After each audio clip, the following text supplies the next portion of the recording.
If God is a spirit, then how is man made in his image?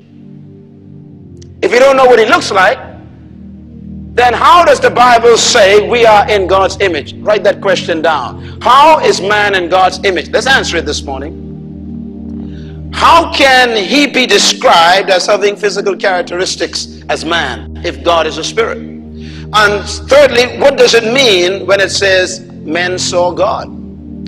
So we got three questions. What does it mean when it says man is made in God's image? Secondly, what does it mean when it says God has arms and legs and feet and eyes and ears? What does that mean? And thirdly, what does it mean when it says men saw God? Well, first let's deal with the first item, in his image. Genesis chapter 1, we know the Bible says, let us make man in what? Our own image and in our likeness. I want to describe to you what that image is. Turn to Galatians, please, chapter 3. It defines image.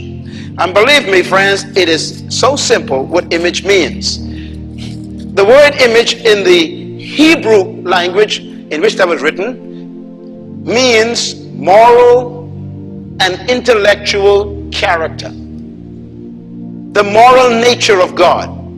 The intellectual character of God.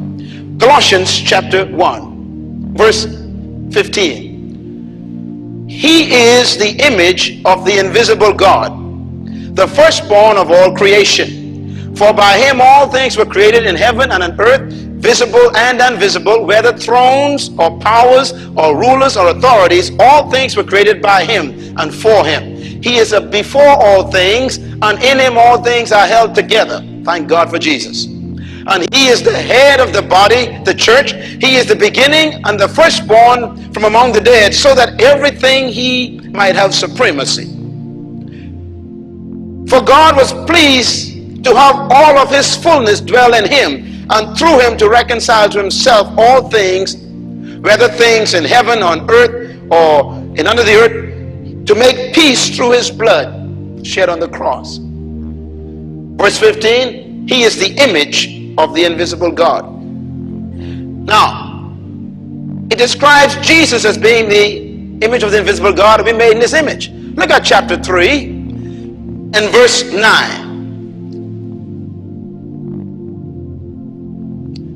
Do not lie to each other, since you have taken off your old self with its practices, and have put on the new self, which is being renewed in the knowledge in the image of his creator.